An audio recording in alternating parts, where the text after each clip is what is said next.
Cyber సెక్యూరిటీలో లో coding courses example మనం చెప్తున్నాను. ఆల్మోస్ట్ మోడరేట్ కోడింగ్ జనరల్ గా అందరూ SOC అంటారు, కానీ GRC లో కూడా లో కోడింగ్ ఉంటుంది. అండ్ దీంట్లో మళ్ళీ కొన్ని కాంపౌండ్స్ లో SOC లో కూడా బేసిక్ లెవెల్ కోడింగ్ ఉంటుంది. అప్లికేషన్ సెక్యూరిటీలో కూడా కొంచెం మినిమల్ కోడింగ్ ఉంటుంది. ఇలా చెప్పుకుంటూ పోతే సైబర్ సెక్యూరిటీలో కూడా చాలా లో కోడింగ్ కోర్సెస్ ఉన్నాయి, మినిమల్ కోడింగ్ ఇచ్చే కోర్సెస్ కూడా ఉన్నాయి. అయితే ఇక్కడ మనకు మెయిన్ ఎక్కడ వస్తా ఉంది, మనకి మెయిన్ గా చాలా ఇంకొక ప్రాబ్లం, పెద్ద ప్రాబ్లం ఏంటి అంటే సైబర్ సెక్యూరిటీ సంబంధించి ఎవరు కూడా రియల్ టైం ప్రాజెక్ట్స్ ప్రొవైడ్ చేయట్లేదు, కనీసం ల్యాబ్ ఫెసిలిటీ కూడా ప్రొవైడ్ చేయట్లేదు.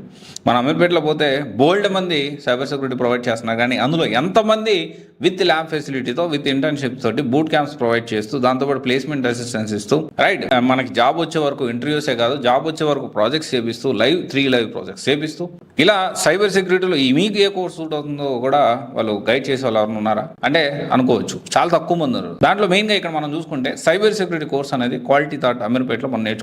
దీనికి సంబంధించి చాలా క్లారిటీగా వాళ్ళు డైరెక్ట్ సైబర్ సెక్యూరిటీ కోర్స్ అనగానే బాబు సైబర్ సెక్యూరిటీ కోర్స్ జాయిన్ అయిపో అని డబ్బులు కట్టించుకోరు. First of cyber security course నీకు సూట్ అవుతుందా, సూట్ అయితే ఏ మాడ్యూల్ నేర్చుకుంటూ ఉంటుంది, దాని గురించి ఎక్స్ప్లెయిన్ చేసి దాన్ని బట్టి సో వాళ్ళు జాబ్ ఓరియంటెడ్ కోర్సెసా, లేకపోతే ఇంటర్న్షిప్పా, లేకపోతే ఓన్లీ కోర్స్ తీసుకుంటే సరిపోతుందా, సో దాన్ని బట్టి వాళ్ళు సజెస్ట్ చేస్తారు. And at the same time guidance ఇస్తారు. క్వాలిటీ థాట్లో ల్యాబ్ ఫెసిలిటీ ఉంది, జాబ్ వచ్చే వరకు ఇంటర్వ్యూస్ ప్లేస్మెంట్ అసిస్టెన్సే కాదు, జాబ్ వచ్చే వరకు మీకు ప్రాజెక్ట్స్ కూడా చేపిస్తారు, జాబ్ వచ్చే వరకు మాక్ ఇంటర్వ్యూస్ పెట్టిస్తారు, జాబ్ వచ్చే వరకు ప్లేస్మెంట్ అసిస్టెన్స్ ఉంటుంది. సో జనరల్ గా దీంట్లో రకరకాలు ఉన్నాయి. సో విత్ ఇంటర్న్షిప్ ప్రొవైడ్ చేస్తారు, ల్యాబ్ ఫెసిలిటీ ఉంది, మనం అక్కడ క్లాస్ అయిపోయిన తర్వాత అక్కడ కూర్చొని ప్రాక్టీస్ చేసుకోవచ్చు, దానికి సంబంధించి ల్యాబ్ ఫెసిలిటీ ఉంది. అండ్ ల్యాబ్ ఫెసిలిటీలో మన డౌట్స్ వస్తే డౌట్స్ క్లియర్ చేయడానికి అక్కడ టీం కూడా అవైలబిలిటీలో ఉంటారు. అండ్ ఇంకోటి వెరీ ఇంపార్టెంట్ థింగ్ ఏంటి అంటే సైబర్ సెక్యూరిటీ అమీర్పేటలో చాలా వరకు ఏం చేస్తారంటే రెగ్యులర్గా వాళ్ళు పొద్దున్నే సాయంత్రం క్లాసులు చెప్తారు. ఇక్కడ అలా కాదు, డెఫినెట్లీ వర్కింగ్ ప్రొఫెషనల్ ఎవరైతే రియల్ వరల్డ్ ఎక్స్పోజర్ ఉందో, రియల్ సబ్జెక్ట్ నాలెడ్జ్ ఉందో, డెఫినెట్లీ ఆ ఇండస్ట్రీ ఎక్స్పర్ట్స్ ఎవరైతే వర్కింగ్ ప్రొఫెషనల్ తీసుకొచ్చి క్లాసులు చెప్పిస్తూ ఉంటారు.